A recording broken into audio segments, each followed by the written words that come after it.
तो मौके पर पहुंचे पुलिस अफसर को सुन रहे थे आप, जिन्होंने कहा है कि अब आगे की जांच जारी है कि कैसे और ये दर्दनाक हादसा हुआ है और इसमें कैसे सुधार लाया जाए।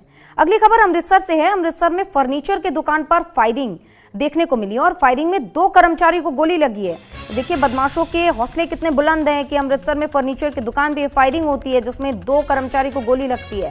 मामले में पुलिस ने 2 बदमाशों को ढेर किया है और कैनेडियन भाई से रंजिश के चलते ये हमला करवाया गया है। अमृतसर में इस वक्त की बड़ी खबर सामने आई, जहां फर्नीचर की एक दुकान पर दिन दहाड़े फायरिंग की गई, जिसकी वजह से पूरे इलाके में हड़कंप मचा हुआ है। और इस वारदात के बाद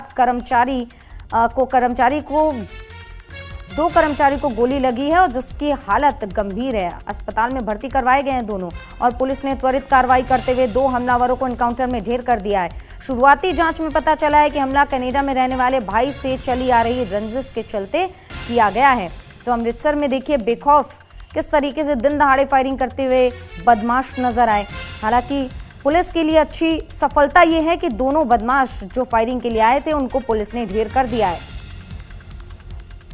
तो कोई केस नहीं, कोई कुछ नहीं, फैसला ऑन द स्पॉट पुलिस ने कर दिया है। दोनों बदमाश ढेर हो गए जो फायरिंग करने के लिए फर्नीचर की दुकान पर पहुंचे थे। 2 कर्मचारी घायल हुए हैं जिनका अस्पताल में इलाज जारी है और दोनों गंभीर रूप से घायल हैं।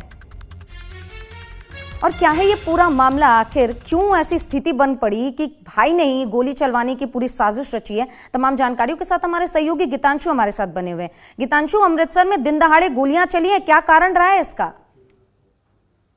जी सुचित्रा, फिलहाल जो जानकारी हमारे पास सूत्रों के अनुसार आई है वह यह है कि जीवन फौजी नाम का एक शख्स है जो विदेश में बैठा है और $1 लाख की करीबन जो है फिरौती मांगी गई थी और उसी के तहत जो यहाँ पर फायरिंग करवाई गई, जिसके तहत फिरौती की मांग की गई। अगर फिरौती नहीं दी तो ऐसे ही जो है गोलियां चलती रहेंगी और जान भी जा सकती है, इस तरीके की धमकियां भी मिली थी और उसी के तहत यहाँ पर फायरिंग हुई है।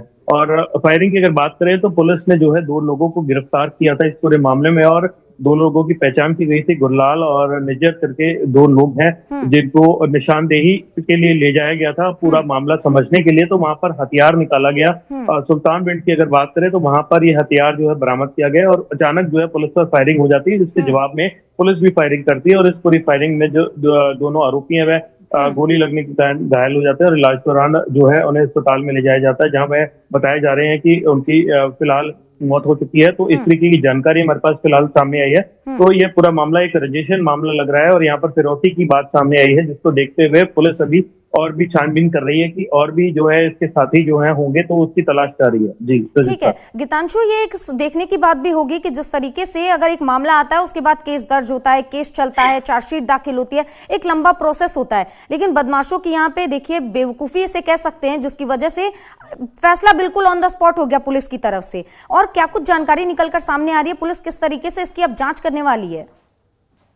इसी तरह देखिए जिस तरीके से पूरा मामला ये है, यहाँ पर जवाबी फायरिंग हुई थी जिस दौरान ये पूरा मामला हुआ और पुलिस जो है अपने तरीके से एक जांच कर रही है। काफी कुछ निकल के सामने आया था गिरफ्तारी के बाद भी और उसी के तहत कड़ी से कड़ी जोड़ रही है पुलिस। और अगर इनके साथी और इनके जो आगे गैंग के मेंबर हैं, अगर उनकी पहचान पुलिस कर पाएगी तो आगे वह भी जानकारी दी जाएगी। और लग रहा है ये पूरा मामला जो है, जिस तरीके से पंजाब में वारदातें हो रही हैं फिरौती के लिए हो रही हैं और लगातार जो है बड़े बड़े व्यापारियों से फिरौती मांगी जा रही है और डराया धमका जाता है। गोलियां लगने के कारण आप जैसे देख सकते हैं कि किस तरीके से फर्नीचर के जो मार्केट है वहां पर 2 कर्मचारी भी घायल हुए थे। तो इस पूरे मामले में जो है डराने के लिए फायरिंग की गई थी। हालांकि पुलिस ने इस पूरी वारदात को जो है कहीं ना कहीं किसी स्पेसिफिक ढंग से पूरी जानकारी इकट्ठा कर 2 लोगों को गिरफ्तार जरूर किया था। और जिस तरीके से हम पूरी वारदात को देख रहे हैं, लगातार पुलिस जो है आगे की घटना जो है जांच कर रही है और जैसे ही कुछ सामने आता है पुलिस अपना जवाब बिल्कुल देगी। जी ठीक है गीतांशु, क्योंकि ये भी जानना जरूरी हो जाता है,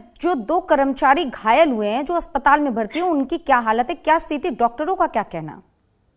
जी फिलहाल जो हालत बताई जा रही है वह स्थिर बताई जा रही है, क्योंकि गोली के छर्रे लगे थे और जिस तरीके से पूरा ये मामला है कहीं ना कहीं रजिस्ट्रेशन का लग रहा था, जिसमें ये मासूम जो है बीच में आ गए और इनकी जो गोली लगने से घायल अवस्था है वहां पर अस्पताल में भर्ती करवाया गया। फिलहाल हालत स्थिर है और जल्द ही डॉक्टर इस पे अपडेट भी करेंगे। जी ठीक है, आखिरी सवाल होगा गीतांशु, क्योंकि जिस इलाके में ये गोलियां चली हैं, जहां पर ये फायरिंग की आवाज गूंजी है, उस इलाके की क्या स्थिति? क्योंकि अचानक अगर कहीं गोली चल जाती है तो आसपास की दुकानें और इलाके में दहशत का माहौल देखने को मिलता है। इसको पुलिस किस तरीके से कंट्रोल करेगी, किस तरीके से पूरा चीजों को मैनेज कर रही है? तो जिस तरह देखिए क्राइम कंट्रोल पुलिस का एक कर्तव्य है और कहीं ना कहीं क्राइम जो है लगातार इस तरीके से होता है कि हम्म। अचानक ही गोलियां चलने लग जाती हैं, चाहे वह रंजिशन हो, चाहे वो आपसी कोई विवाद हो या जमीनी विवाद हो। जिस तरीके से काफी कुछ हुआ है बीते दिनों में, तो पुलिस अपने तरीके से हैंडल कर रही है। हालांकि गोली चलने से दहशत का माहौल जरूर पैदा हो जाता है कि किस हम्म। तरीके से आसपास के लोग जो है, मार्केट के और रिहायशी इलाके के जो लोग हैं वह घबरा जाते हैं और पुलिस उनको कंट्रोल करती हुई नजर आती है। तो कहीं ना कहीं ये मामला जो है एक रंजिशन मामला है और इसी के तहत फायरिंग की गई थी, तो इसमें कोई घबराने वाली बात नहीं है। हम्म। इसके तहत पुलिस कार्रवाई कर रही है और लोगों को डरने की जरूरत नहीं है फिलहाल। बिल्कुल, बहुत बहुत धन्यवाद गीतांशु तमाम जानकारियों के लिए। तो साफ तौर पर अमृतसर पुलिस का कहना कि घबराने की कोई बात नहीं है, पुलिस के हाथ में सारा कंट्रोल है और अगर कोई भी ऐसी घटना होती है तो पुलिस तत्परता के साथ उसे हैंडल करेगी।